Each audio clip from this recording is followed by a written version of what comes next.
Hey everyone, today I'll show you how to set up Airtable automations step by step. First, open your base and look at the top toolbar, click on the Automations button. The Automations panel will open, showing any existing automations or the option to create a new one. Next, click Create Automation to start building from scratch. This opens up the automation configuration area where you'll set up your trigger and actions. Now click Add Trigger. All automations start with a trigger that tells Airtable when to run the automation. When you click this, a list of available trigger types will appear. Select the trigger that fits what you want to automate. Common options include when a record is created, when a record is updated, when a record enters a view, or at a scheduled time. Most triggers correspond to specific base actions. Once you've picked your trigger type, you'll need to configure it. Select the table you want to watch, and depending on your trigger type, you might also need to choose a specific view or set conditions. The configuration options that appear will vary based on which trigger you selected.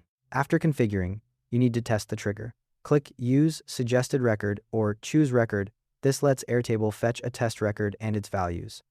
When the test completes, you'll see a green Step Successful message under the Results section. Testing is required before you can turn the automation on.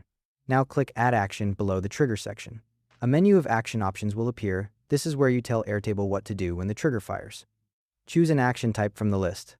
Available options include Update Record, Create Record, Send Email, send Slack message, run a script, or find records. The configuration panel will change based on what you pick. Fill in the required fields for your action. If you chose send email, for example, you'll add recipients, a subject line, and the message body. You can click the blue and white plus sign to dynamically insert values from the triggering record into your action. Once configured, click Test Action to verify it works with your sample data. Test results will appear, showing whether the action was successful. If you need multiple actions, just click Add Action again below your last configured action and repeat the process. You can chain up to 25 different steps together. Finally, look at the upper left corner of the automation window. You'll see a toggle that starts in the red off position. Click it to switch the automation to on. It'll turn green. Once it's on, any future records that match your trigger will run the automation automatically. A couple of things to keep in mind: existing records in your base won't trigger runs for newly created automations. Only records added or updated after you turn it on. Your run limits reset on the first of each month, and you can monitor how your automations are performing through the Automation History feature. And that's everything you need to do. Thanks for watching.